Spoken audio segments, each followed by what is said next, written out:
son salaire était acquitté par un inconnu. 3 fois de suite, avant qu'il ne se présente devant l'agent payeur.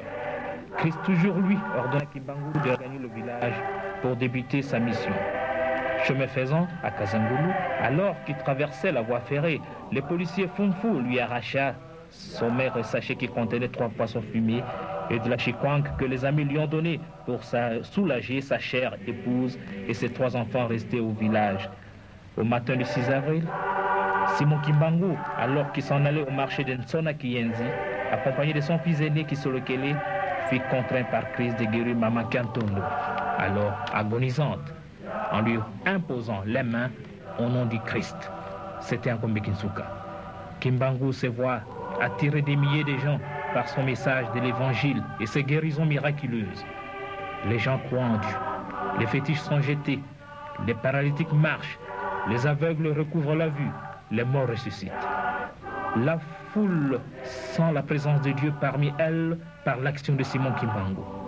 Les morts se font rares. Les hôpitaux se vident au profit de Kimbangu. On sent et on a horreur à faire du mal. Ceci se passe au vu même des missionnaires et de l'administrateur Morel qui est descendu en Kamba le 11 mai 1921 pour mener l'enquête. C'est suite aux plaintes des missionnaires qui l'accuseront froidement d'incitation à la révolte et de xénophobie. Le 6 juin 1921, l'administrateur Morel descend en Kamba pour l'arrêter. Mais comme le moment n'était pas là, Simon disparaîtra miraculeusement des chaînes et s'en ira instruire les siens en Banzansanda à quelques heures de marche d'Nkamba. C'était le début de la clandestinité.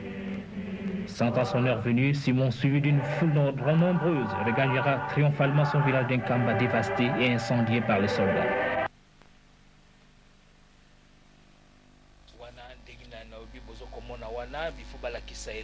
Ndenge wana nzoto ya papa Simon Kimbangu 9 ans na mabele mendenge omoni balingi yango na bulankete mpona kolakisa bino ke ye wana mobimba na ye abimaki na mabele na tina ete solo ya tata nzambe ekomonanaka pamba te lokuta eza lokuta solo ezali solo yango na batata mpe bamama sikoyo tomona liboso ya kilongo wana ezali bamembre ya conseil écuménique des églises comité exécutif ekendaki na nkamba na 86 bango nyonso bakotaki na kilongo orke esika wana ezali esika centre nzoto balongolaki na lubumbashi bakotia yango wana mingi awa ata centre ake toyebaka te metala bamindele bauti na 4 coins du monde sapato elongi na makolo bakoti na kati ese bango bazangi mayele badoctorat bebo secrétaire général conseil écuménique des églises même directeur de cabinet ya papa azalaki wana bango banso bakotaki mpona kotala mpo basimba ecercueil to nzoto ya papa Simon Kimbangu. Mwindo akokoma mundele, mundele akokoma mwindo. Papa Simon Kimbangu akolobaki na Banasanda, papa dialungana ye wana azokopesa au revoir tola na nano ndenge sur la secrétaire générale conseil écuménique. La route est ouverte. Next time. Merci, merci, merci. Au revoir, au revoir. Bon. Prions. On va faire la prière. Tusamba. Munkumba se ye mwana velela. Tulombele kwange tata nzambi. Ngeye kutulunda nga mthangu za onso. Unangeze yimbai kama vaiki munishia mputu. Vumna bifulu imbolo zange tata nzambi. Wao bakotele kumbanza. Tangu ifweni muvambana. Yetu tuvambana ngikuvambana yetu. Nanzila bakwenda vitantu babala na kunima. Sumbule vonza bike bakale pi.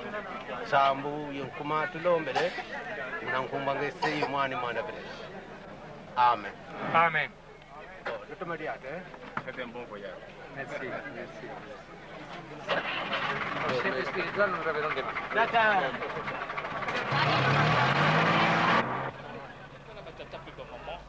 Bamindele ya conseil écuménique des églises bango na bazongi sikoyo tomoni mokili mobimba bakoya kotala nani koya kotala tata Simon Kimbangu na mboka na ye lelo oyo tozali kokoba kaka omoni tokubanda nano na mokili na biso mwindo kokoma mundele okoma mwindo nani andimaki ke mutu mwindo akozala colonel général major grade ya suka ezalaki nini premier sergent major. Nani akoka oyeba ke motu mwindo akoma chef de l'état lelo oyo ndenge tozomona bililingi tobandi nanu na mokili na biso ava toke na Angola epi toke na Brazzaville wana ezalaki 25e anniversaire ya indépendance na biso. Roi Baudouin mingi bajene boyebaki roi Baudouin te asi akufa bokomona ye. Roi Baudouin aye kotala mokili mwa biso ye wana azali koya elongo moko na président ya ntango wana président Mobutu oyo ezali ndenge tata Simon Kimbangu toza kolakisa ndenge tata Simon Kimbangu azali nani mwindo akokoma mundele akokoma mwindo na ntango ya bakoko na biso nani andimaka motu mwindo azala na wonder ndenge peut-être batukutuku bomema na bino batukutuku mais oyo ezali nini likambo oyo Simon Kimbangu alobaki ke mwindo akokoma mundele akokoma mwindo. Roi Baudouin atelemi ye wana na président na biso ezali miracle mingi basiko bokomona ke bon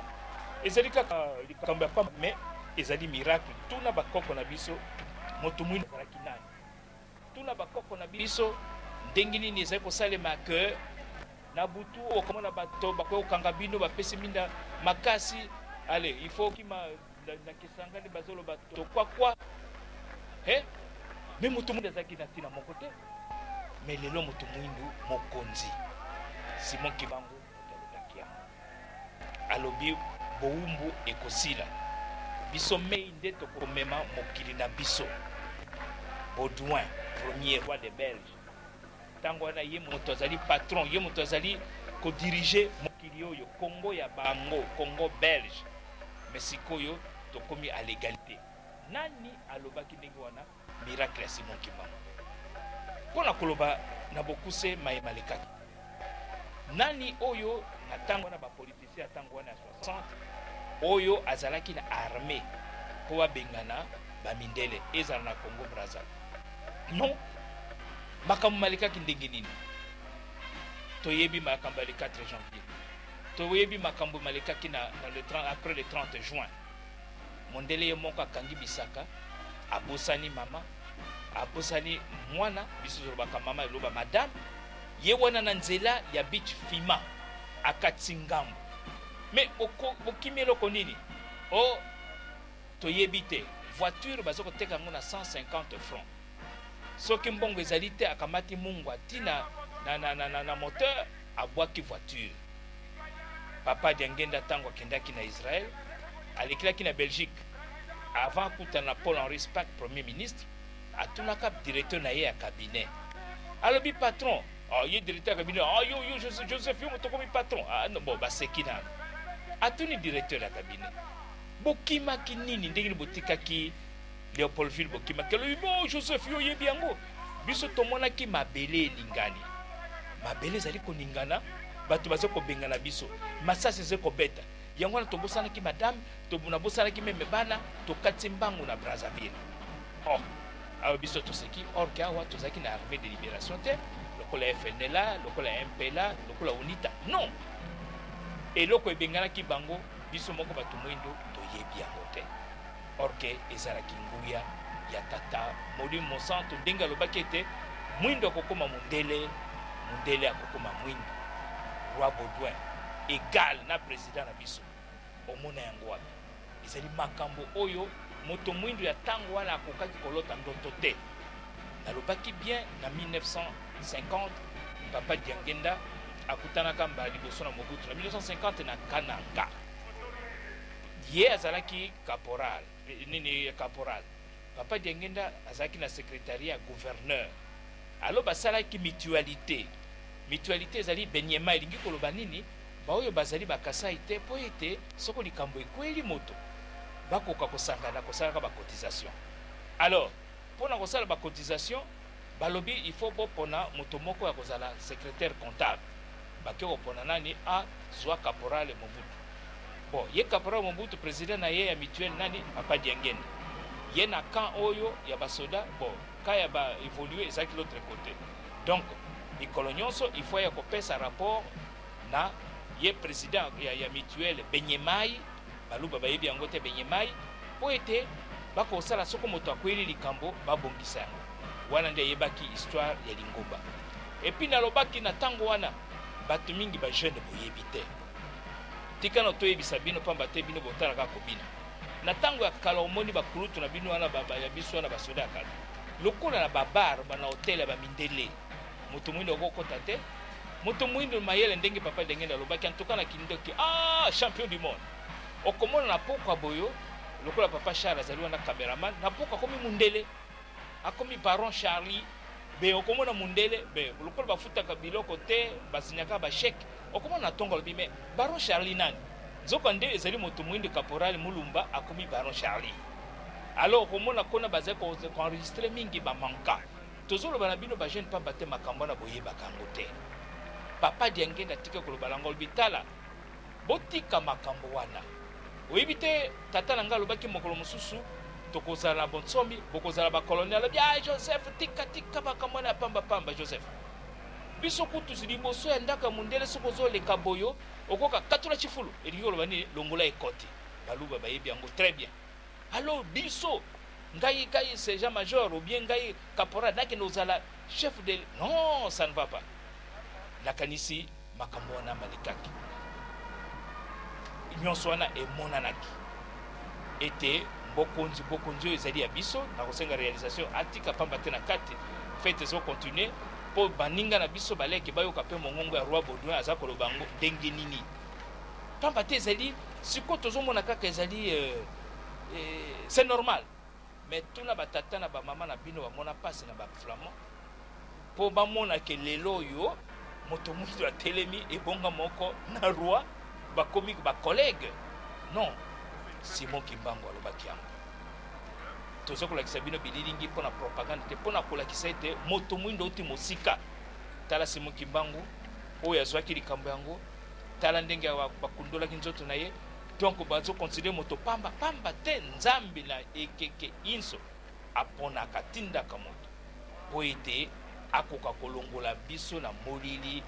ya mwindo ya ndoki ya magie ya masumu oyo ezozongisa biso nsima lelo oyo tozokoseka na biso mais toyeba ete ezali 4e génération suka ya likambo roi Baudouin ayawa roi Baudouin atelema collègue na ye président moto mwindo likambo yango euti wapi batata momoni papa diangenda wana na mama azalaki invité banganga nzambe mpe bazalaki invité tokomona mpe cardinal malulu azalaki wana monseigneur Bokeleale azalaki wana et puis na ntango yakala yo moto mwindo ozala monseigneur yo moto mwindo ozala cardinal batindi yo nazobaka sur le plan politique te même sur le plan religieux moto mwindo asuki kaka monsieur l'abbé osuki na yo kaka monsieur l'abbé batindi yo ozala monseigneur mais sikoyo okomona cardinal nani moto mwindo monseigneur Bokeleale nani moto mwindo oyo azoloba président Mobutu wana telemi lokola chef de l'état na tango avant le 30 juin 1960 bakoko na biso tuna eske bakozana na idée que un jour moto mwindo atelema mpe azala lokola roi atelema lokola président jamais secret utaki wapi na Simon Kimbangu bon siko moto oyo apesaki bomoi na ye sacrifice vie na ye mobimba topesi ye lokumu nini biso zali bakimbangiste alobi bolingo mibeko mpe misala eske tozali kotosa lelo mpe nde suka ya makambo toza kokenda ekeke ya mine tala wana monseigneur Bokeleale ye mpe asakufa mingi bazali wana basi bakenda na bango mais monseigneur na ntango avant flama yo moto mwini yokonuza monseigneur yo paster kuta pamba pasi yokana na mongongo ya roi Baudouin.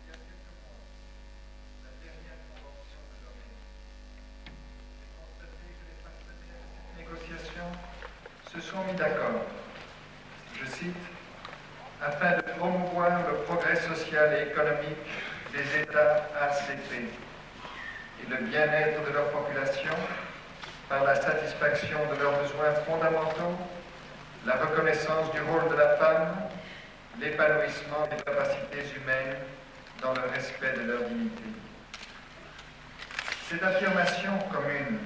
de la dimension humaine du développement me paraît un élément fondamental de la tâche conjointe que nous nous sommes assignés,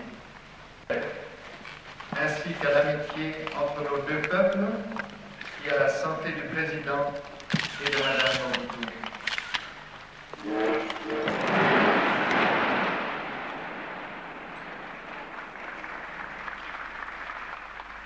Batata pe ba mama. Mutu mwindu na mudele chin balobi roi. Ba jeune asika bozo comprendre te. Tuna batata pe ba koko na bino. Bozo quand même ba hymne ze kobeta. Na tangwana yo mutu mwindu yo. Makak. Mais mutu atomboli aussi mon kimbangu pamba te. Ba yeko pesa indépendance pamba te. Ba kima kiko kima. Mutu mwindu na mundele na mesa orke bar ya mutu mwindu kotala cardinal malula nana ndimaki ke meselabe okoma cardinal soko Simon Kimbangu te ne yango tsulo ba mwindu kokoma mundele okoma mwindu batata pe ba mama siko tokena na Angola siko tokomi na Angola na golf tokena pe komona Dos Santos pamba te tokokanisa makambo nyonso elobamaki kapo na mokina biso papa komaki président Dos Santos atindelaki avion personnel pour na kosenga nani mokonjabule papa Simon papa Dialungana kiangenda kuntima akenda kotala ye batata pe maman et puis kanisa nano elombe mwana mama kimwelo kiawanga batina voiture officielle mwindo kokoma mundele ba motard liboso na kaisi papa sodo ko utia volume bayo ka ba motard ndenge ezoko panza nzela longola mwana Simon Kimbangu za koya église Kimbangu somona ki passe oba nyokola ki tata oba nyokola ki ba maman 37 000 familles déportées 150 000 morts tala siko ekomi honneur andekwana mwana Simon Kimbangu tikela yenzela batukutuku memaka président Dos Santos avion personnel tindi na mokonja bule ba montar na lobi bokenda ko escorter ye na lingi okutana na ito solola lelo tozali na Angola siko Angola pe Bonsomi Angola tokeleki na Franketi c'est en novembre 73 74 date koyao batu ya FNL bazo kotindika voiture ya papa ikangamaki na potopoto siko batindiki papa sengi mama pesa mbongo na pesa wango lobi te tokozwa mbongo te bolingini na lobi papa pase mingi alobi bokozwa bonsomi zwamaki pona geste moke ya bana bana batindika ki voiture ya papa allez kona gouvernement kona na kaitano ekoi allez bonsomi siko botala président république na Angola nani Dos Santos bokotala siko ndenge ya koyamba papa wana ezali na salle d'attente ambassadeur pe azali wana suite ya papa ezali wana suite pe ya ambassadeur ezali wana bokomona mwa tango moke ako papa akotelema mpona kokutana na président Dos Santos Angola oyo bazokamata fungola kadena bakangi monoko na mutu mwindu mais sikoyo nani président Dos Santos ezalaki neto Dos Santos tala yewana sikoyo président Dos Santos na papa akopesa ye mbote totiki bino boyoka nano ambiance wana papa matisila bango volume.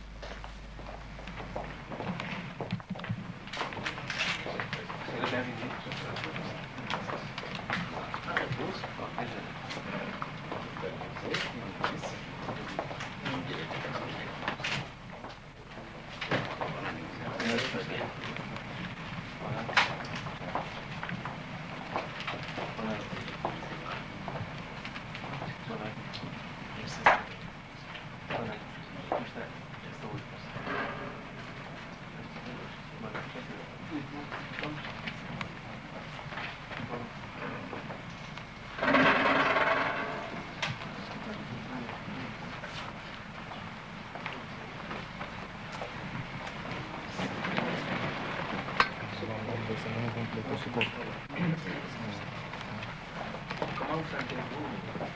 à Luanda? Mais je suis chez moi. Le soir, il fait la brise.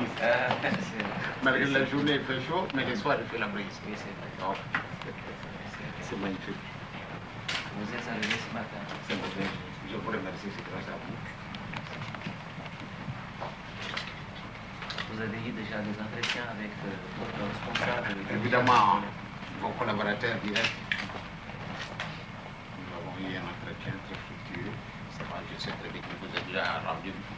compte parce qu'il faut dans leur travail. Il faut être rapide.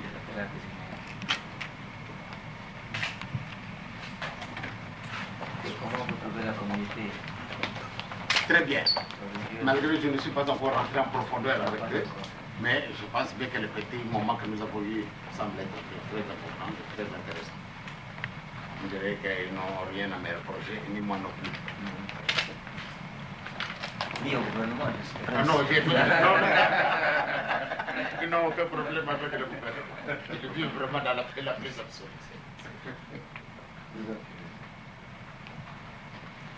Merci.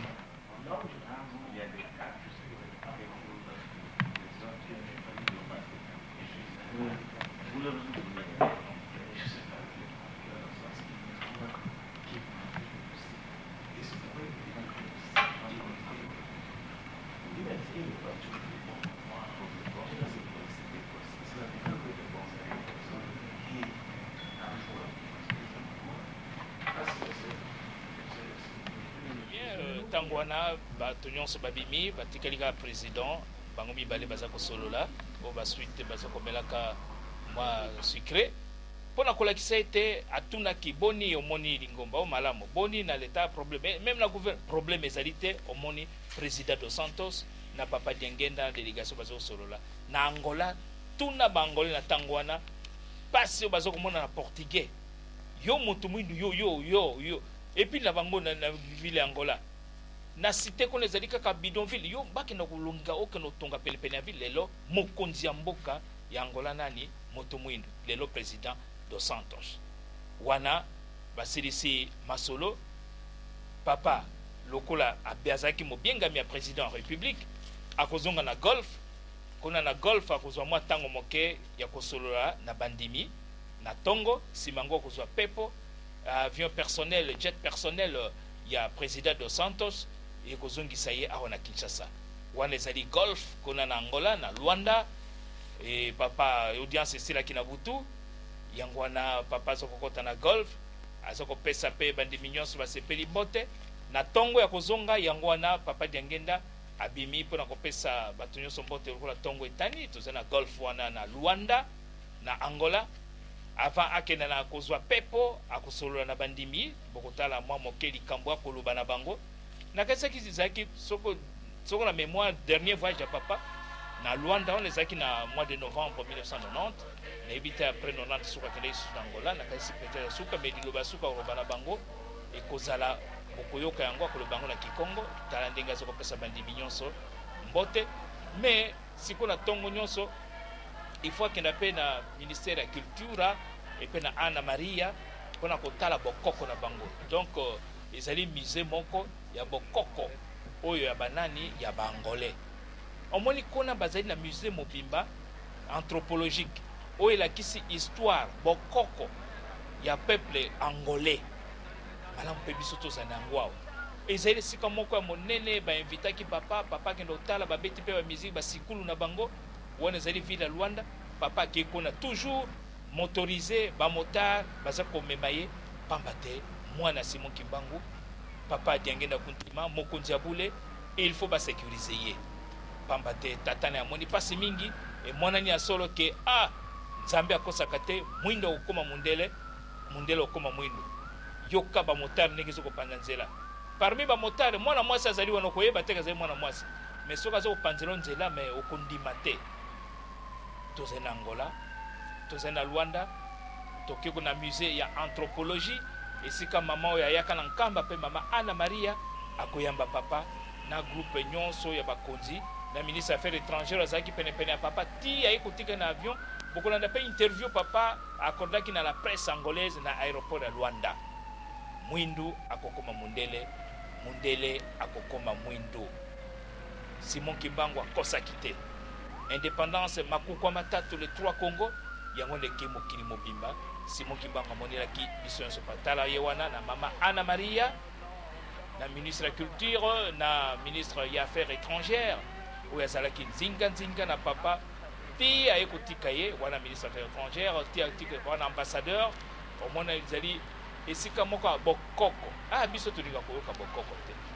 meme nzambe tolinga nzambe ya bakoko te meme histoire ya bakoko tolingi yango te kaka ya poto ya Belgique ya Espagne ndenge nini tokoki koyeba solo esika likambo ya tata nzambe ezali mpe misala ya tata nzambe ndenge ekosalema batata mpe bamama malamu totia nzambe na esika na ye tolanda na ambiance na maloba ya mama Anna Maria kona na miso ya anthropologie to bokoko ya peuple angolais.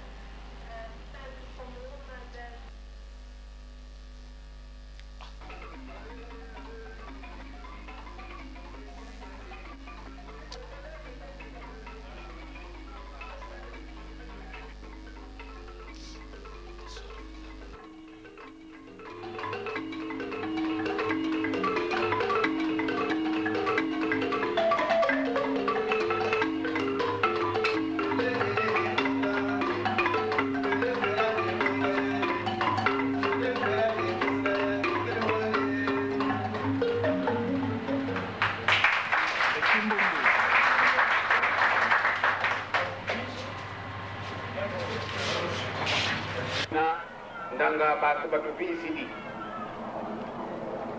bamwini esaluki tusalaga tunulombele batata yebo mama beto batu baluvuvalu beto batu baluvuvalu nzambi buna ukayisa buvanza ukafila mpumu Yesu bambasi bawo kusulunke bo vanza luvuvalu Obuhulu kingi na Kongola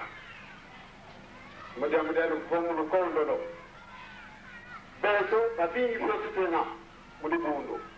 twamana kalengindo ya imusi kampasiko luvuvato lukotele kukwangola idi adudo badutangiri kana nzambi bonto butuwili kwa popa feti mambo mayetele zono muna yoe beto bana tukala yintima wa humosi ndutuma kulwa ndanga mpaka fetu nisira jo kabulu mona bo baba wele kwani bena bila kalukadira ka kibuita na bombi beto bana tukala kaka nduma mote bana tufuka mambo tunomela esevre nzatu ni sabu geto lufwa toji bala kontra monchangora kazi ka kupigila kama mambo maikoba bobo bantu ba wonso no fufu kwa beno ekitin soni gibonda kwa nzambe no Kuna ko woni so pasa bine lumo ne kala moyno tizoko batu watu sidi de fugu ba moyno ko batu bangise batu wango so mo funu kaba kona gangi mambi miko masumu mena kansi mo mona fo etara kimbangise bokaga ikani mone kako ebe moni dugo buna timami kiesi kadi mwini fo bantu bato visidi bona lo kala ko naka fo frama lo toma huizana bona lo fuka mam kaga ale angole ya gonzo no mbeyu fuva mane kwani pele nene diabo bantu bato sidi de fu sempre bantu bato sidi de fu bago to mende mona konsumtele kamam fu mo ki moski kon leda wonu ke kibo be fuzan si wafutu bakengidu babakavyo kizi bakakono mono ngiza e mawotuno mabawu e bubu fyo sidi sibizu kumbaka ngere dia dewni kami mam de to bila kan mutela de to bila kan e bo kide ko kesi ko idi adido sempre nella chiesa che vieni con un dato balendo to vita mutu andono kwa ikatuka talampasi mumbeya mimba zote mu Afrika niko wizidi ufoku na kutuwa na kutatala mabu mabatasoma mutelo kizomu songa badobe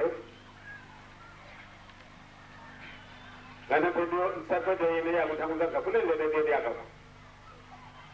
tara bandogo bawo ndananga tara bango mandobe mbadun jadi bobo wuri deki angola be tu video bokena go zatu wadugane nkairugo ebe mbote makala zola kopi bona le tour avec zola en tout cas sur la terre qu'on dit ça ah c'est vrai maman tu t'es lengue moi on se dit soit dans le bout réseau sur dans le ngani donc il y a zola pour de kala pas le zola ah ngatu hizi kitu kama mambo kuuza yao ati kanzi bubu wewe kiki ndamu za watu no apa apa de ko nda yirge boy ki pati yirge la boy ki pati agila pasi ko do mo la fota bubu wewe kiki ko angola ngena kiki bitato kwa no vuvamu lo vuvamu mutato kwa karibu kuna vyo ki mafio kuitana watoto cyari kimbaki kuma kadi butala magata magonzo na makaliyeno basi tukabidi debiti nzoza wonso muza wofwa nzila za wonso za wofwa byangu bya wonso ni bya wofwa ntantangu ya kuna tungu le mimba bina sabta kingi ijabe zo tutola na kwatu zola lulu ni siku sadilamio salamisado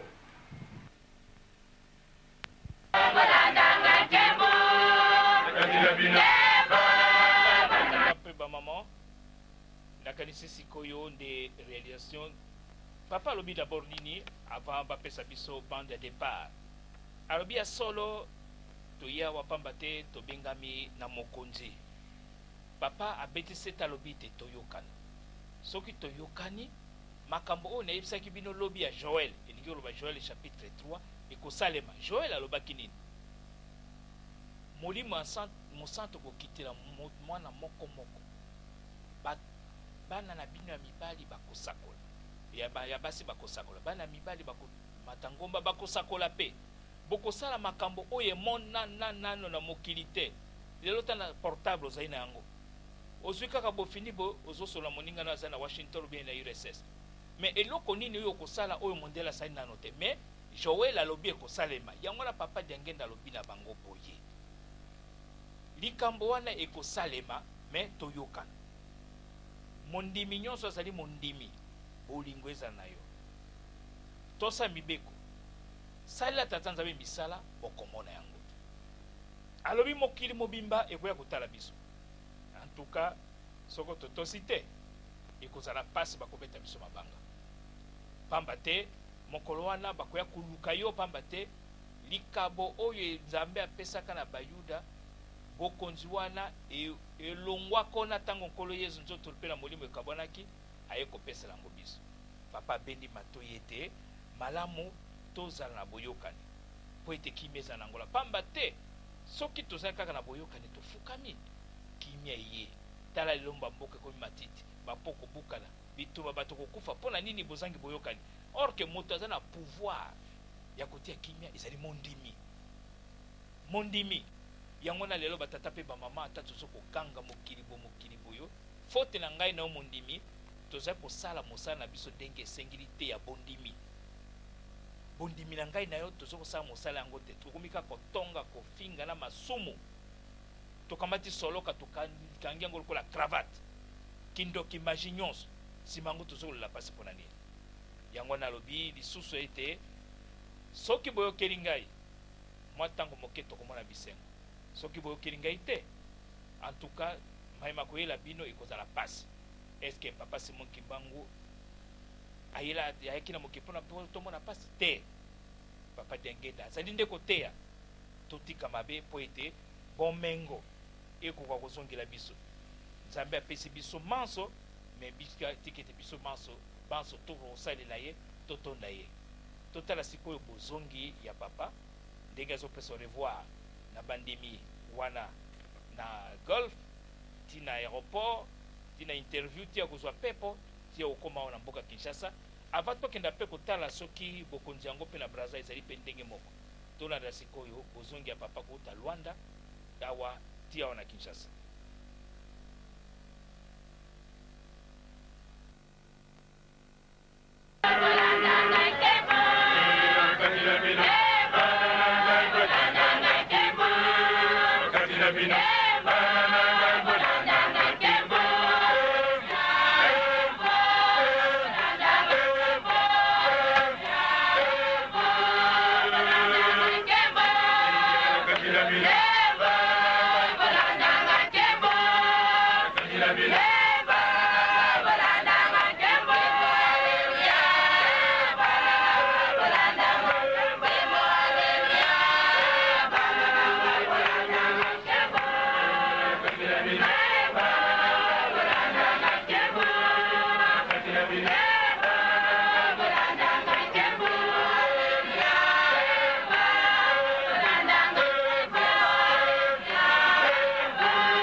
Luanda tango papa okoma yango kaka bobeta l'aéroport tango papa okenda Brazzaville yango kaka donc nayebi te lelo papa alingi kotika golf kona na Luanda mpona koya na aéroport liloba soki alobaki ete soki otali bililingi na televizio na poto ndenge balakisaka Afrique na mawa kaka bibembe bato koswana bato kobomana makambo ya ndenge na ndenge ya soni mokolo nini biso bato mwindu tokotombola lokumu na biso tolingana yango wana papa aza kolaka bandimi ya Luanda pamba te alobi nayelaki mpenza bino te nayaki leta moto abengaki ngai président atindelaki ngai mpe mpo na ye moko omoni mpo papa alongwa na Luanda wana na golf etumba baprotocole dépassé pamba te bato basilaki posa ya papa te asimbaki ata bango te omoni ndenge baza komeme directement na voiture pasi mwana ya papa Simon Kimbangu papa Diangenda Kuntima ye wana aza kolongwa sikoyo na Luanda kona tokokoma na aéroport bamosusu baza kozela banani bajournaliste nde bokoyoka ndenge papa akopesa bango baréponse pamba te bajournaliste ntango mosala na bango lokola papa azalaki invité ya gouvernement invité ya président ya république il faut batune oyelaki nini na makambo nyonso ya politike na ya nini nyonso oyo bajournaliste bazalaka makambo kotika te bazwaki mpenza papa ntango okomona mwana mbengo ndenge tata pekepeke aza koloba baréponse nini aza kopesa wana sikoyo papa atiki golf na kati ezalaki voyage na ya suka à moins que na mémoire na ngai ebosana te ezalaki na novembre 90 pamba te na ba 91 abimaki lisusu te ye wana aza kotika golf soka nde au revoir batikaki komona ye wana nde suka pamba te atikaki biso na 92 na 91 mobimba ezalaki mpasi basurveillant omoni bana nyonso ya quartier nani wana mwana Simon Kimbangu ndenge balobaka kikongo kinganga se mwa kifumu tumbwa bamotari mpe bazali wana botikela mwana Simon Kimbangu nzela nzambe solo azali solo nani akoyeba makambo oyo na 21 pasi konyokwama ebele ya makili eze kotanga lelo oyo mwindo akomi mundele akomi mwindu ministre affaires étrangères wana ayambi papa na aéroport sikoyo bakomi na salon d'honneur ezali salon présidentiel omoni ezali kutu na drapeau wana mais sikoyo nani ake kovanda wana papa Diangenda mwindo akokoma mundele akokoma mwindu mokili oyo ya biso mokili ya bakoko ya biso omoni ministre affaires étrangères ti papa Diangenda na kati na maman avant que bajournaliste baya kopompe bakestion pamba te bango bazangisaka te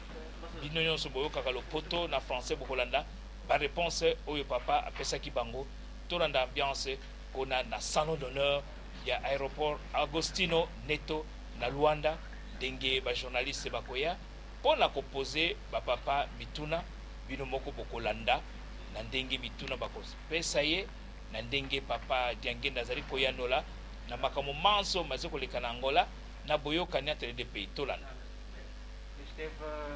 reunido com o camarada presidente José Eduardo Santos e certamente que recebeu informações sobre o processo de paz em Angola. Gostaríamos de saber a sua opinião sobre o plano de paz elaborado do governo em Angola. Mes chers amis, tout d'abord, je vous remercie. Meus queridos amigos, eu começo por vos agradecer. Votre question semble être pertinente. A vossa questão é muito pertinente. C'était normal, le président normalmente o presidente dos Santos suit de très près mes activités religieuses. Interpretado as minhas questões religiosas. Il sait très très bien, et le peuple angolais, je peux l'affirmer, que moi je suis homme de la paix. Eu sou homem da paz. Donc si le président a voulu à ce qu'il me voie, ce n'est que pour que je puisse renforcer ma position, pour que je puisse parler à travers les peuples qui me suivent, através do povo que me segue, isto é, a comunidade kimbanguista em geral, la paix. Sobre o processo da paz, sobre a paz concretamente em Angola. Parce que cette paix, nous devons renforcer porque com esta paz vamos pour que reforçar tous les peuples de ce pays puissent vivre dans la paix la para plus que absolue. este povo todo em geral, o angolano, possa viver na paz. Donc c'est ça qui a fait l'objet de nos entretiens. Foi ponto primordial do nosso encontro tido com Sua Excelência, o camarada Presidente dos Santos. Sabemos igualmente que a Igreja Quimbanguista tem já uma posição de destaque Nós somos bem informés que a Igreja Quimbanguista a déjà une position de destaque no Zaire. na República do Zaire. Será que a Igreja Quimbanguista já tentou persuadir Est-ce que l'Église Quimbanguiste a tenté déjà une fois o gouvernement zaïrois o governo zairense para que cesse o seu apoio à UNITA? para que cesse de donner tout l'appui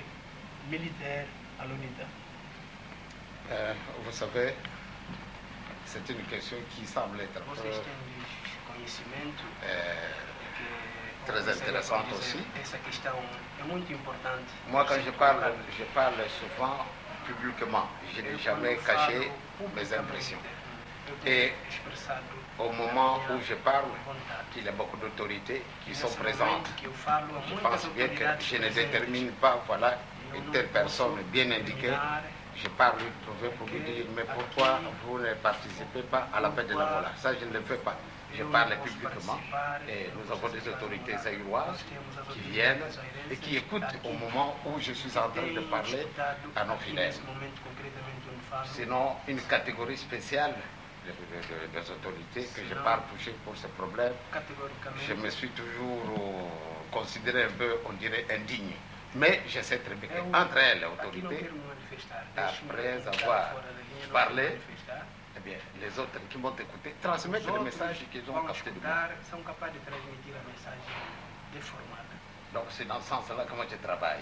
Et quand une autorité, bien sûr, a besoin de mon petit concours spirituel, c'est dans ce sens-là que je leur parle. Voilà, nous devons chercher par tous les moyens de mettre la paix dans le grand pays de l'Angola. De apelar pela paz, e concretamente no caso da Angola, eu tudo farei para Angola. E já em termos, digamos, mais religiosos, considera a atividade considera a atividade da Igreja Quimbanguista em Angola satisfatória? Considère l'activité de l'Église Quimbanguista en Angola comme évolutive? Je crois que jusqu'à présent, je n'ai rien à me reprocher. Je pense que até o momento não tem nada a dizer s'il y avait quelque chose qui n'allait pas, les houvesse algo autorités que não qui sont marchasse présentes bem no seio m'auraient da déjà dit igreja, que voilà, l'Église concretamente as autoridades travaille locais já me teriam dans une informado, position négative. e também, concretamente, as autoridades eclesiásticas minhas já teriam me informado. Mais les autorités angolaises ne leur reprochent rien parce que j'ai entendu ça de mes propres oreilles. Même le président, hier, dans sa première réaction, quand je lui ai demandé si tout va très bien. É positiva, vai muito bem. Digamos, no âmbito mais genérico, considera os princípios que norteiam a Igreja Quimbanguista como sendo perfeitamente adaptáveis à realidade africana? Au terme général, son éminence considère la éthique quimbanguiste, les principes quimbanguistes sont même très adaptés à la réalité de la communauté, de la société angolaise, africaine. Je pense bien que ce soit en Angola, que ce soit au Zaïre, au Congo, partout où l'église Quimbanguiste se trouve installée, les principes sont suivis vraiment, je dirais, à la lettre.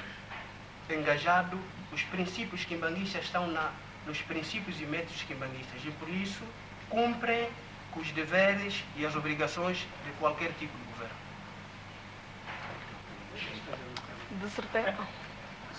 Sua Eminência, a Igreja Quimbanguista é a primeira igreja africana que está evangelizando da África para a Europa. Evangelize a partir da África e l'autre continent, concrètement en Europe. E nós sabemos que muitas igrejas na Europa estão em crise. Nous connaissons aussi que des autres églises, à ce moment, ils se trouvent en crise. Há pouca participação, fraca participação do povo. Il n'y a pas de participation, principalmente da juventude. Surtout des jeunes au sein de cette église. Eu gostaria de saber como está a aceitação da Igreja Quimbanguista, sendo uma igreja africana, pelos europeus. Je pose une question. Comment la réception de l'église quimbanguiste au sein de l'autre continent, l'Europe, l'Asie, l'Australie? Vous savez, je voudrais vous dire quelque chose. Nous composons une institution nègre. N'oubliez pas ça. Nós estamos a dirigir uma instituição africana negra. Si nous avons connu beaucoup de difficultés parce que nos colonisateurs n'ont pas avalé ça, parce que c'était considéré comme un mouvement xénophobe. Nos interpretaram mal. E no surgimento do quimbanguismo foram lançadas muitas campanhas para a sua deformação. C'est comme ça. Considerando-nos como um movimento xenobófilo. Le quimbanguisme est né dans les Zaïre, eh bien, ça a connu beaucoup de difficultés à cause de cette xénophobie. Por causa desta má interpretação sobre o quimbanguismo. Et les Angolais, les Portugais, qui étaient les responsables de l'Angola, ne pouvaient pas accepter l'église quimbanguiste, comme les Congo français.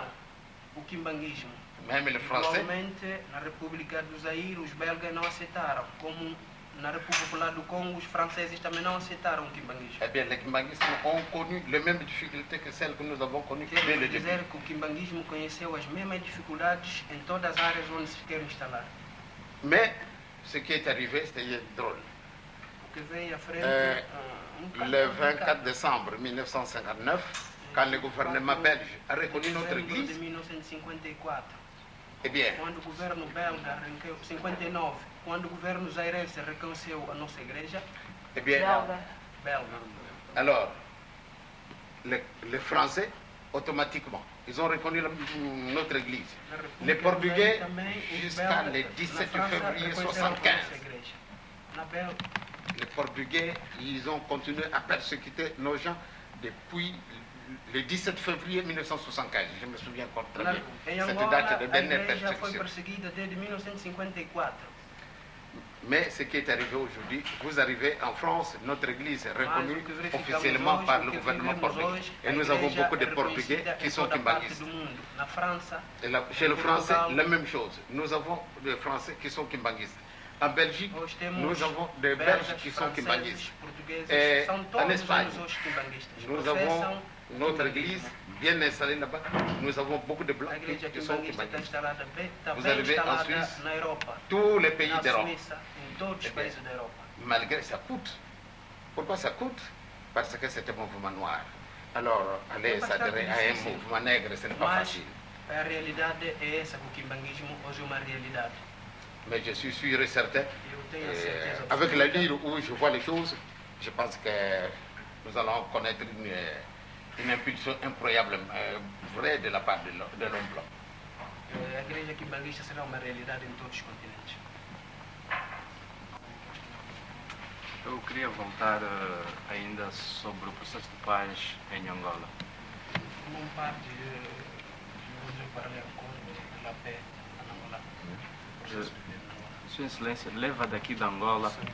das autoridades angolanas, alguma mensagem concreta para alguma comunidade zairense ou, digamos, até parte algumas autoridades até zairense, não só em termos de comunidade religiosa. Se leva daqui da Angola alguma mensagem concreta no processo da paz em Angola, no quadro da paz em Angola? Qu'est-ce que vous avez dit à la République de Zaïre pour cet engagement? C'est-à-dire, je ne voudrais pas déborder mes limites.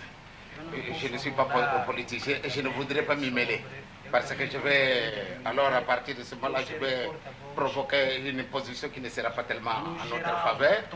Parce qu'on va me prendre, on va me interpréter les intentions que je n'aurai jamais. A falar de uma maneira dispersada, eles vão me interpretar mal. C'est pour cela que je voudrais vraiment me limiter dans ma position. Eu quero me limitar sobre a minha posição, o que eu poderei fazer. Não quero prometer nada. Como religioso que é, considera que as autoridades religiosas, as entidades religiosas, são as mais indicadas para a mediação de conflitos armados, quer internos, quer regionais? Notre point de vue est que dans le monde entier, considère que les autorités religieuses sont les bonnes porte-parole pour la paix dans le monde entier. Là encore, je voudrais me mettre en conflit avec les autres confessions religieuses. Vous savez, moi je m'occupe de l'église qui parle ici. Si réellement nous sommes les serviteurs de Dieu et que nous lisons valablement les Saintes Écritures, il nous est demandé que c'est nous autres, puisque nous prétendons être les serviteurs de Dieu, le Christ vient au monde, les anges viennent demander aux gens de prévenir aux bergers pour leur dire, et bien voilà, le Messie est né et il nous apporte la paix. Donc nous devons parler nous tous un même langage, en tant que chrétiens, en tant que responsables de l'œuvre que Dieu a bien voulu nous accorder, mais nous confier. Donc de telles responsabilités, franchement, nous devons tous prêcher de la même façon, parce que c'est le même évangile. Le Christ dit, je vous apporte la paix. Donc nous devons tous parler ce langage. E como tal, Cristo nos deu a paz, devemos falar todos pela paz.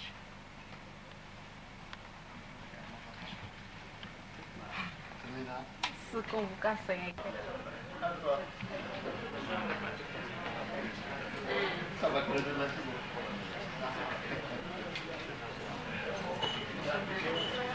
Desde que eu cheguei.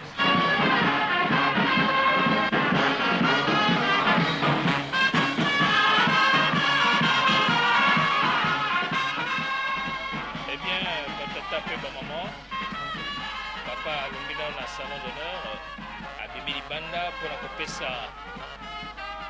bandimi oyo bakimaki mbangu banda golf te aéroport mbote epuis ye moko akoyembisa nzembo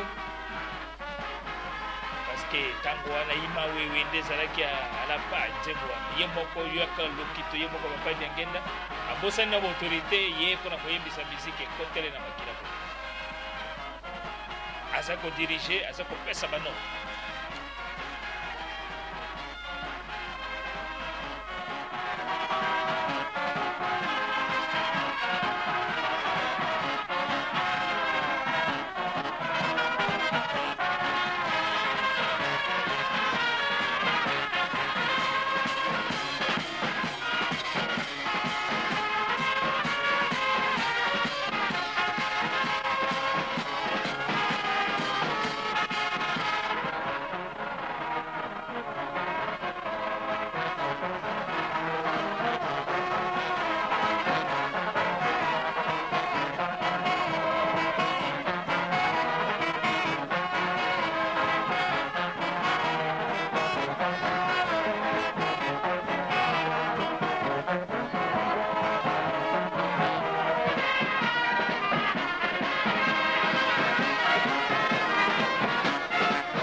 jet wana ezali jet moko ya ye moko mei président dos Santos eza na kati donc kitoko na ndenge wana mais atindi yango wapi atindaki yango na Kinshasa ezwa papa diangenda chose spirituelle kimbongisa mpe ezongisa ye mais ntango tokokoma mpe na Kinshasa okomona mpe jet mosusu te kasi bateau présidentiel le 5 février au président Sassou atindaki mpe kozwa papa diangenda na délégation ya conseil public des églises donc makambo nyonso baza kokenda ndenge papa Simon Kimbongo alobaki mwindo akokoma mundele mundele akokoma mwindo mokolo liboso tokomaka na 75 na mois de février na Angola na DC10 au président Mobutu apesaki église po tokenda kuna na portugais batali na aéroport balobi mais banani nana amemi appareil oh balobi bato mwindo balobi jamais wana ezali bakomanda diasolo balobi jamais ezali bamindele bakoti na kati babombani pamba te kuna na Luanda tina 75 moto mwindo akozala chauffeur te pamba te soko zwi vola otuta bate donc moto mwindo tozalaki bato te nebi tozalaki bana. Donc en portugais aza kolinga te ke moto mwindo amema motuka sinon akokoma bato. Alors bamona na 75 DC10 ekiti na Luanda église kimbangiste fanfare na papa bamona ke oyo azali kopilote nani oyo bato mwindo non balobi bon zila kaka ntango avio kozonga po ekombuka bokotala nani azali kuna ntango amonaki alobi en tout cas les Zaïre vraiment mwindo akomema avion omona yango wapi moto mwindo papa Diangenda ye wana apesi ministre ya affaires étrangères au revoir apesi mpe bajournaliste apesi mpe maman Ana Maria ye wana mona amati na peko jet ye moko privé ya président dos Santos tala ndenge eza na kati nani wana mwana papa Simon Kimbangu na kombo ya nani ya Simon Kimbangu molimo mosantu mwindo akokoma mundele mundele akokoma mwindo sikoyo pepo yango wana elingi komata tokotala ndenge nzela bokolakisa biso yango wana toza na kati ezali na donc pepo wana kuna kati ezali na écran ndenge pepo eza kokenda soki bozokenda wapi sa position ya pepo moni wana eza na Afrique esika eza kotalisa ezali automatique même olali bolamuki oyebi ke tozokenda poto eza koindike yo ntango atala mayele ya mundele esika eza kodeplace meme ozali na piste d'atterrissage ntango eza kobaluka ezotala ndenge totali yango mais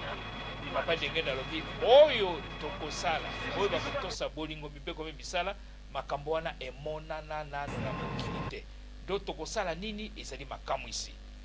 papa Diangenda atiki Luanda papa Diangenda ye wana na nzela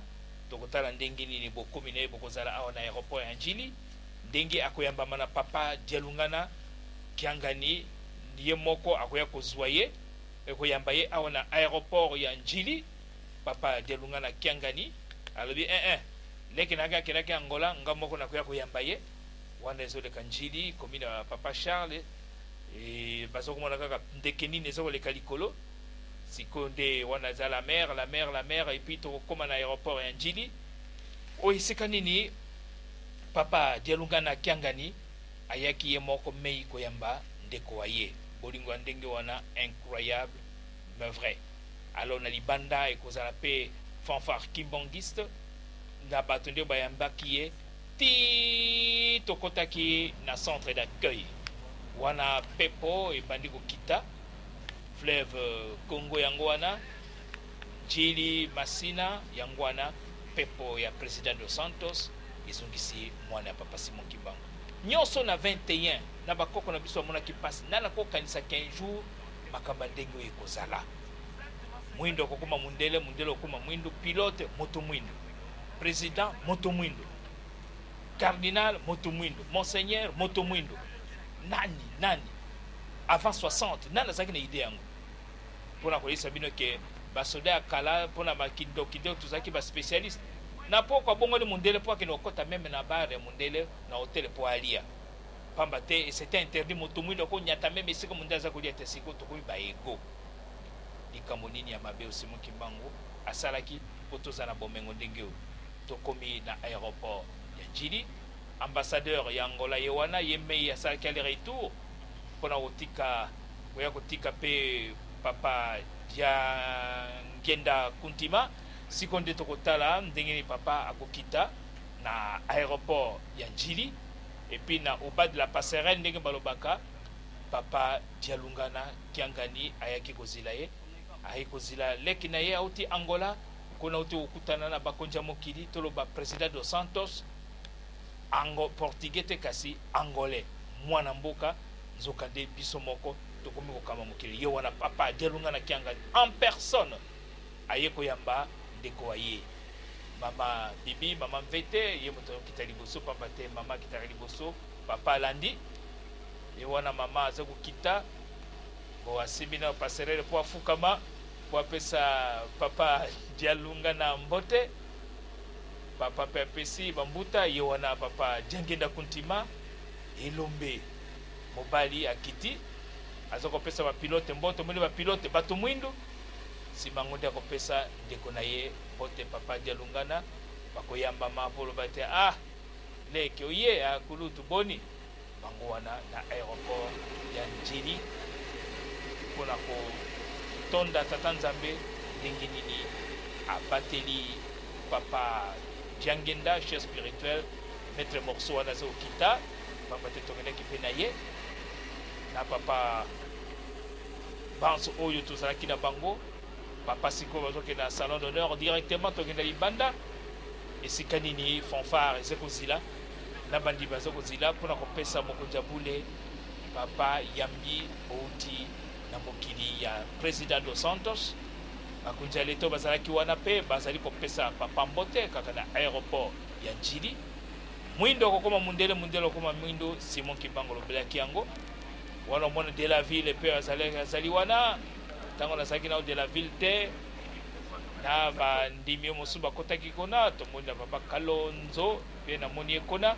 bango banso baye kozila papa na kati ya aéroport epuis libanda nde tokobima kona toleki salon d'honneur ti kona ya libanda esika nini baike ya bato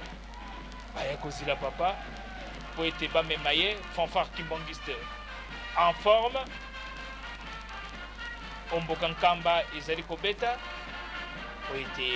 bayamba papa ba motard mpe ya garde civile ezali wana bandimi mpe ya angolais bayaki na bafleur mpona koloba papa merci mingi outi Angola wana omoni batia ya garde civile bango bamotard na bango nde komema mokonzi ya bule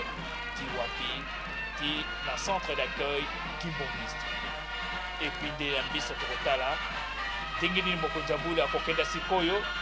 makuka matatu touti RDC touti Angola sikoyo bofo kotala mpe république du Congo ntango na république populaire du Congo président Sassou atindaki mpe bato na ye personnel po emema mokonzi ya bule nde tokomona sikoyo tozali na aéroport totala ndenge nini mokonzi ya bule bayambi ye awa na Kinshasa.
Tata Madudu Mayanga antuka liweza eloko mosusu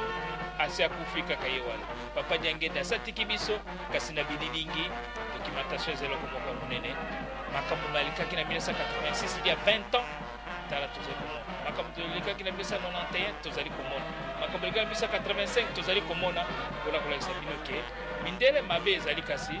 magie na bango ya film ezaloko moko ya kitoko makambo eleka kala wana ezali bamotare ya garde civile bazali mpe koescorte papa bisika nyonso tobandaki na Angola tomoni yango awa tomoni yango na Brazzaville kozala tokomona mpe yango na mwa ntango moke po tosiza tranche na biso lobi mpe bozanga tranche ya biso mosusu te oyo ekouta na Brazzaville ti tokenda na mboka ya Gamboma makambo nini balekaki nzela okomona ndako nzambe mpe oyo bachoral se batongaki yango na sanza moko ndako nzambe mpona baone ya bapigme wana ezali makambo ya lobi lelo ezoloba kaka na biso ete totala na bozongi ya mokonzi ya bule awa na mboka kine epuis ndenge mpe akozwa masuwa mpona kokenda ngambo ya ebale wana tala nzela nyonso boulevard nyonso envahi par les kimbongistes po baye koloba papa oye bolamu papa merci mingi outi na mokili ya dos Santos portugais te kasi moto mwindo pamba te mwindo akokoma mondele akokoma mwindo boulevard lumumba nyonso ezalaki ya bakimbangiste na bakimbangiste bamotard ya garde civile ezali koescorte mwana kaka Simon Kimbangu tiangenda kontima malgré kofingama malgré kotiolama ye akufikaka na liloba ya tata ya nzambe na monoko na ye ya mbongwana ya bolingo mibeko mpe misala siko cortège ezokenda ntina kokoma na centre d'accueil esika nini bandimi baike bazalaki mpe mokonzi ya bule nyonso wana ezali kolakisa ete mbongwana ya solo ke tata simon kimbangu makambo alobaki eza komona abi bokomona bamaladi mosusu emonana nao na mokili te lelo sida okomona ntango ezali koya bana mike bakotosa lisusu baboti te lelo tozali komona différence nini na makambo oyo alobaki na oyo tozokomona sikoyo tokoti na centre d'accueil kimbongiste salle de conférence kuna na suka studio organisala golf organisa centre d'accueil bato nyonso basepeli mpona komona ete mokonzi ya bule azongeli bango kouta na mokili ya président dos Santos président ya république angolaise bato nyonso mokonzi ya bule aza koleka bafukami en guise ya respect pamba te bayebi nzambe katikati na bato moto azali nani moto azali nzambe mpona te maloba émission alobi te oyo papa makambo alobaki na gamboma lobi nde bokolanda yango borate yango te nakanisi bokolanda bino moko tokomi awa na résidence chenuda esika nini bagarde civile basi bakomi mpona kopesi losako ya suka na mokonzi ya bule ava bazonga na garnison na bango papa akomi touti angola tokomi na mboka biso esika nini bakimbangiste bazali kozela biso esika nini mpe baservice ya sécurité baescortaki mokonzi ya bule ndenge esalaki na angola ndenge mpe esalemi awa tozali donc awa koreki mpe azalaki wana mpona kopesa papa yambi papa auti angola nde na mbisa sikoyo tozwa papa mfuma mbanza yono akei omoni wana koreki esengo elekeli bango koleka mpona bokomi bozongi bwa papa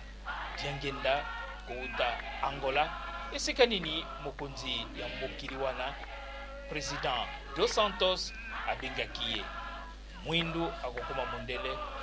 mondele akokoma mwindu manso wana ezali nzambe moto alingaki boyo maemanso mazalaki na ntango ya kala nde mazongeli biso sikoyo nde tozala angele papa ye wana alingi azali na salon d'honneur alingi okende na salon d'honneur ya beach ngobila esika nini bamindele ya conseil œcuménique bavandaki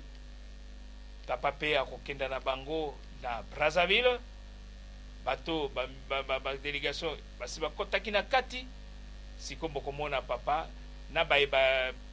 yaki na nkamba tomonaki bilingi na nkamba bokomona monseigneur évêque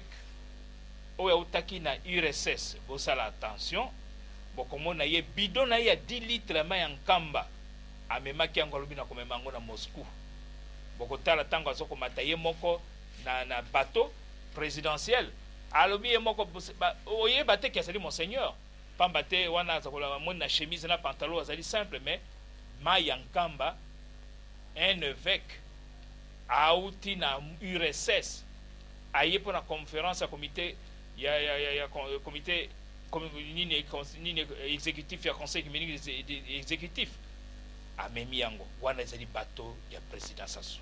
5 février eze kozela mwana Simon Kimbangu na délégation mpona komema ye wapi na Brazza esika nini délégation nyonso wana na papa bayambamaki na premier ministre Ange Edouard Pungi wana ezali secrétaire général conseil œcuménique Emilio Castro papa azolekisana na bango bakota président ya comité exécutif na bamosusu atala bato bauti balati bikolo na bikolo bayaki na comité exécutif ya conseil œcuménique des églises bandimaki bangela ntina nkamba mingi bake osukola mingi bazwi babido na bango sikoyo bazokenda na mboka ya président Sassou bamona mpe bakimbangiso ya kona donc Nicodime mokonzi évêque ya église orthodoxe russe bango nyonso tala ndenge bazokopesa mbote epe na mokonzi ndenge bazobeta masolo ndenge papa azopesa bango mbopamba te papa aza kokenda bango nzela moko me aza kokotisana na bango na bato mwindo akokoma mondele lingomba nini oyo kozamba bapaya ndenge oyo makambo toza komona ofabrike na lingomba lokola ligabro sikoyo okomi kojuge église kimbangiste zala na pepe tala ye wana oyo orthodoxe russe ye wana omoni bokomona kozwa bidon na ye azali évêque ya église tala kozonga sima azobi pesanga mama ale bidona ya mai nkamba wana akena yango 10 litres akena yango lokola touriste amemi yango api na URSS na Moscou wana ezali bateau présidentiel ya président Sassou bango nyonso wana bazali matakona etikali papa ye moko sikoyo akota mpona ko rejoindre délégation nyonso ezali kuna ye wana mokonzi abule papa Diangenda ye moko na mama tala ndenge azokenda encombreme eza te ye wana azokenda kokota ye moko simplement donc vraiment mutala mokonzi ezalaka ndenge wana omoni polele bomonaka meme ntango ezalaka awa bacérémonie ezalaka awa na palais de la nation amemi na saki na ye ase gene te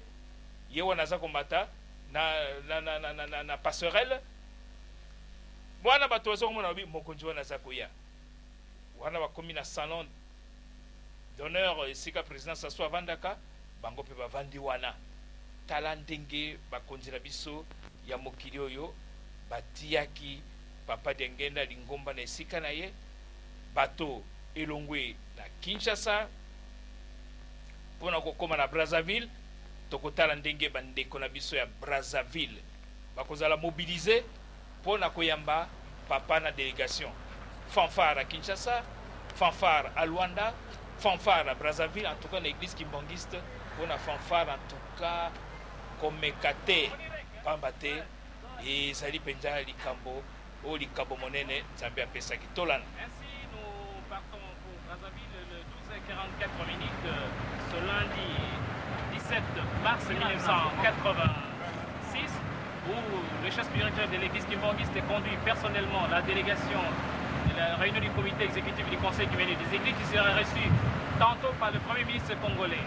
On est arrivé ce matin de Kamba et puis une forte délégation est déjà partie, mais nous avons la moitié de cette délégation. Plus de 20 personnes traversent maintenant les poules à destination de Brazzaville où ils seront reçus par les autorités congolaises. Parmi ces autorités, nous avons le secrétaire général du Conseil mondial des églises, le docteur Emilio Castro, le président Heinz et le métropolitain russe, bref, une grande délégation que vous avez vu vous-même sur ces images. Maintenant, nous nous dirigeons vers Brazzaville et dans quelques instants, ce sera l'ambiance au beach de Brazzaville. Bobembelo qui vous a parlé à bord du bateau 5 février, le bateau présidentiel de la République populaire du Congo, le bateau du camarade du président Sassou.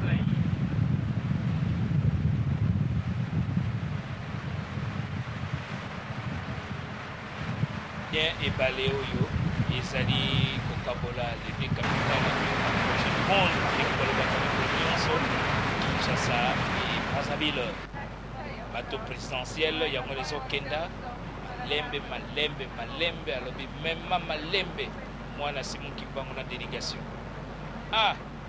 pasi ya Simon Kimbangu lelo emonani efuti na yango malembe etikali mokili atiele esika na ye po ete maimanso papa utaki koloba kuna malakomanso wana oyo ya Joël chapitre 3 yango tozali kozila oyo nyonso ezali kaka baspectacle pamba te likambo ya solo ezali koya pamba te biso ezali 4e génération suka kozonga nsima te nakanisi lobi kozanga makambo papa alobaki na gamboma te kokolanda yango bato balingaka kozonga nsima oyo soki ndenge nini okolanda papa Diangenda parti ya gamboma awa tozali donc na bateau présidentiel bateau elingi kosemba ete na mwa ntango moke kuna na Brazzaville tala libongo kuna eseyindi bandeko na biso ya bakimbangisi ya Brazzaville batondi wana secrétaire général Emilio Castro na président ya comité exécutif bazoloba mais c'est du jamais vu bakimbangisi bato ya ndenge nini oyo lingomba nini akosala makambo lokola oyo elingi bakaka lingomba molimo centre kanda te zuwa te ezali mpona lolendo te daye lolendo babikisa biso pamba te d'ailleurs papa soko bino ozali au saint-homme tout ça d'ailleurs bon alingaka te tala ndenge ambiance na Brazzaville bato nyonso bazali koya na bandenge na bango bafuti bango te eloko moko te esengo pamba te bakutana mopakolami ya tata nzambe papa Diangenda elongo moko na baninga nyonso bauti 5 continents bayaki kotala papa Dengenga, baye kotala église kimbangiste, baye kotala Nkamba, papa Dengenga memi mpe bango na Kinshasa, papa Dengenga memaki bango mpe la président Mobutu, siko papa Dengenga memi bango mpe la président Sassou, lokola président Sassou azalaki pris, bayambamaki na premier ministre Ange Edouard Pungi. Tala wana Brazzaville yindi koyinda bango bazondima lisusu alobi me meme bangomba na biso me mobilisation ndenge bango moko bazoloba ekoki kosalema te batata mpe bamama ozonga nsima mpona mpasi oho tike ezali te te makambo wana eza te mama makambo wana ezali te kanga motema pamba te tozozwa likambo ezali koya Brazzaville yoka nzembo na Angola yango na Brazzaville yango na gambo malobi bokomona yango kaka yango na yango tolanda ambiance.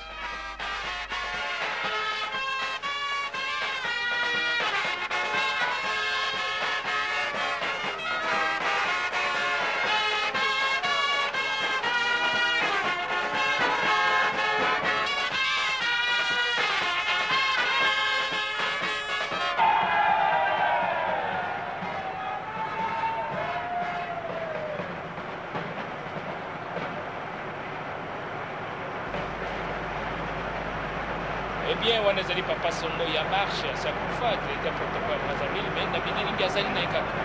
papa wana qui na plateau présidentiel ko baya ko honneur ba ba tata Nsobi ba tata batambulisa Lingomba Banso et puis ba uzwa fololo na soki benini talumbeta ebeti si bangunde masukule ko salema.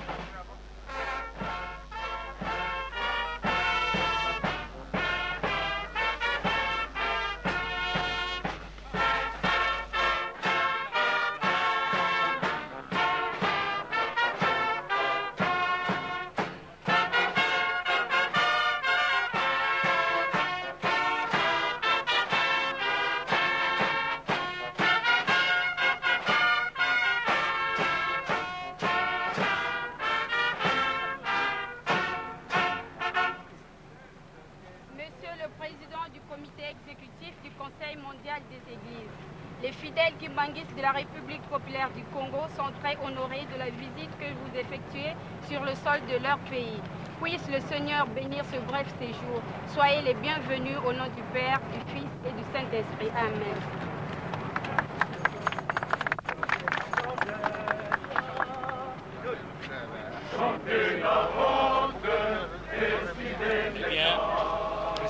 Comité exécutif, secrétaire général conseil communique des églises, son éminence Djangenda Kuntima, bango sobazo kusoba fololo, oyepesi bango bilenge basi na Congo ya Lingomba ya République populaire du Congo na Tangwana de bapesaki fleur entre-temps bazokolanda nzembo ezokoyemba na Choral C bilombe wana tata Nsomi David asakufa ye mutazali premier suppléant omona ba film mingi wana bato basi bakenda me tozomona bango bafilme tosala ndenge nini tala bililingi batata Samba batata Ikema bango nyonso bambuta nyonso ya Brazza batata Ntoto Edouard bango banso bayaki oyamba délégation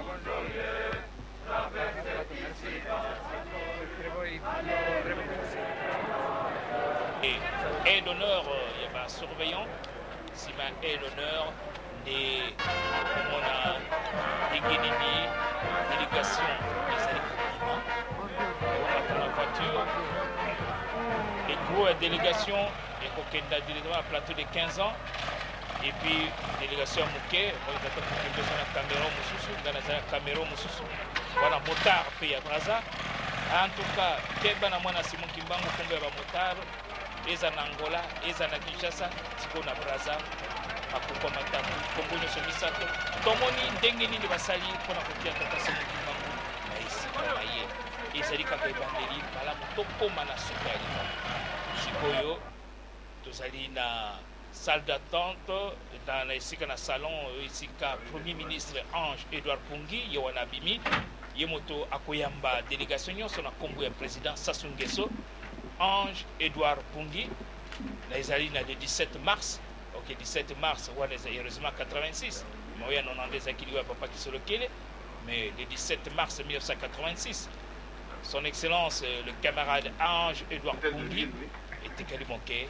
ayamba sikoyo bapapa bango banso eloba voilà président du comité Papa Diangenda, secrétaire général du conseil œcuménique des églises, Tolanda, Maïbaza Koloba, ambiance, la réception.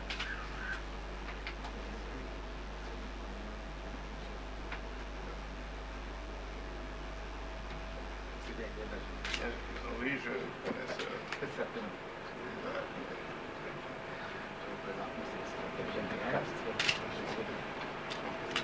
Métropolie de Transylvanie en Roumanie. L'orthodoxe. Mes conseillers politiques,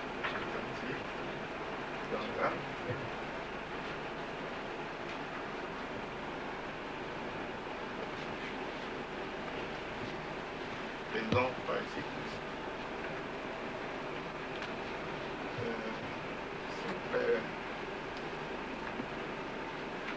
Oui, je peux m'asseoir n'importe où pour moi. Merci.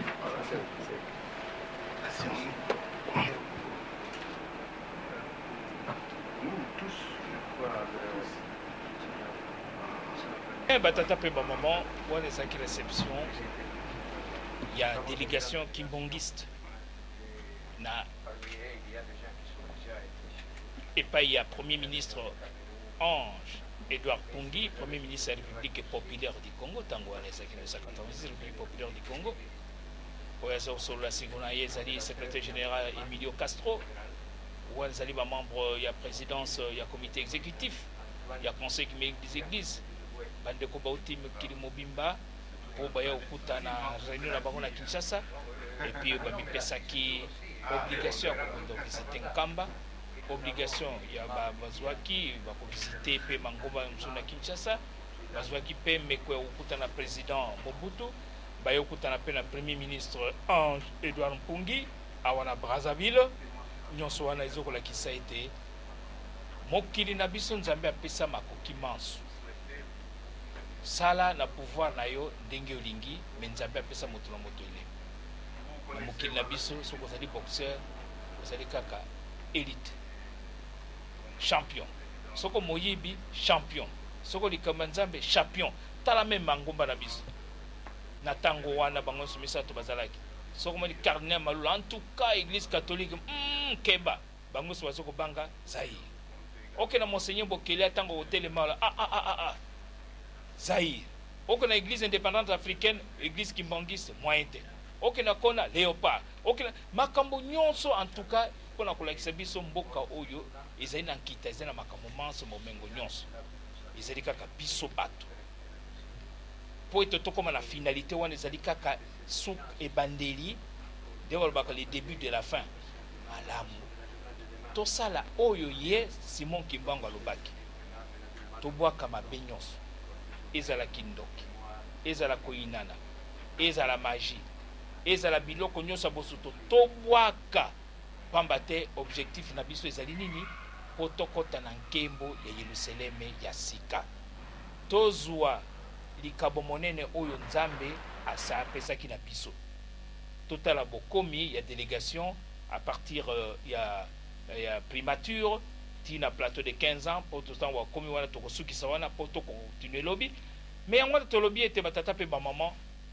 Simon Kimbangu Molimo Centre lelo zalaki au moment zali primature bureau premier ministre Mwindo akokoma Mondele akokoma Mwindo d'accord to sitomoni et après milimo na biso to peto la yango poto zwa siko likabo oyo Nzambe abombeli 4e génération oyo tokosala makambo oyo emonana nano na mokili te. Joël chapitre 3 papa Diangenda pesaki ya rappelaki yango na Luanda tokosala makambo oyo emonana nano na mokili te tokozwa bomengo oyo emonana na mokili te te sikoyo te lelo tozali lokola Bill Gates balakisaki na télévision lobi 50 milliards de dollars tout ça c'est l'homme le plus riche du monde mais il n'est pas calme, il n'est pas tranquille akotambola moko na nzela te il faut bagarder corps tout ça owana ezali bomengo te ezali bomengo te bomengo asole ezali ke mokili ya biso ezala kimia makambo nyonso ya kimia satana akangama bana na biso bana Molimo Centre tata Nzambe kozumuna tosepela wana ezali Brazzaville tozokende na plateau de 15 ans wana ezali balabala nyonso Brazzaville bazokomona mboka na bango ndenge ezali topesi mpe bino mbote mingi tosepepesi biso merci mingi na kombo ya papa Simon Kimbangu Kiangani na ndenge ya participation ya Congo mpona makambo ya conférence mpona nsilisa mpona kosilisa peut-être na semaine tokenda nde tozongi na biso Brazza papa Simon Kimbangu Kiangani nde apesi bino merci mingi bandeko na biso ya Brazzaville ozolanda biso apesi mpe merci mingi surtout Mbanzangu momi bongisa ndenge bozolanda biso pamba te papa uti akosuti kosala sanza mibale awa toyebi ndenge ni bokoyamba ye na Loma tina Nkamba tobakopesa mpe avertissement nyonso na Bakongo ndenge mokonzi abule kosilisa succès na ye awa ya conférence internationale sur papa Simon Kimbangu na tina Matadi batata mpe bamama nakanisi wana ezali bokomi ya délégation kona na plateau ya 15 ans na Brazzaville ndenge bayambami na bandeko na biso ya Brazzaville esengo monene tala ye moko président comité ndenge azosala kobattre musique bango moko bakonzi bakomi baphotographe pamba te na mangomba na bango makambo maye mamonanaka te. Eh bien, merci mingi la réalisation. Pour la conclusion, il y a émission na biso lelo tolobi kaka boye tika tata Nzambe akumisama. Soko tozo lakisa makambo meye ezali pona tina lolendo te. Ezali pona kolakisa nguya ya tata Nzambe kolo molimo centre. O balobaki ete tokotinda mosungi. Moto mosusu lokola ngai akosala makambo koleka kutu ngai. Molimo ya solo. Le paraclet, l'envoyé, tout ba kombo ko bebwawa. Suka na biso zali bote, e zali kaka ebandeli. Tala banzembo, tala fanfare, tala bato, tala ambiance, zali ebandeli. Na bino na biso to zena to memi ngambo, po ete toti ya tata Simon Kimbangu na esika na ye. Oya lobaki tosu tozwi. Soko leo tozo kopotana pamba te toyokeli ete. Toza lokola Lucifer te, azaki na bomengo, me pona lolendo abwakami na se. Nyonso tuzo sala soko tokamati lolendo toti lolendo ezali lisumu moko ya liboso oyo kwesa Lucifer kwesa bakoko na biso Adam et Ève batata mpe bamama totombeli bino samedi poko elamu ya mokolo oyo lobi nde tokokutana po tolanda maye mpapa dia ngenda ntango akomi na Brazzaville maye makosalema na Gamboma maye ndenge inauguration ndako Nzambe ya bapigime atongaki bango na ngo makambo wana ezali makambo ya lobi mais oyo nyonso tolakisi ezali pesa biso mayele te tata Simon Kimbangu ye wana molimo santo ye wana mokili mokonzi ya 4e génération ye wana mama Mikala zalo banalo ete ta alobaki na bango ete 4 coins du monde se pesa melingai. Merci mingi na équipe technique, merci mingi na ba cameraman, merci mingi na Ratelki, merci mingi na biso banso ndenge opesi biso nzela poto solo la tokota la bandako na bino tika tata Nzambe akomisama likambo ko liboso totika masumu toyokana tata na bana kola na kanda te sokola na kanda beba pamba te maima koya tango molimo santo kobeta piololo 5e génération yozala te et puis Nzambe aminei azalaka te suka na biso ndenge wana tikate boboto tata Nzambe pe mapambole matata Nzambe maomela seko katikati na biso mbote mingi na bino e uti pe na papa Simon Kimbangu Kiangani mokonzi wa bule mbote mingi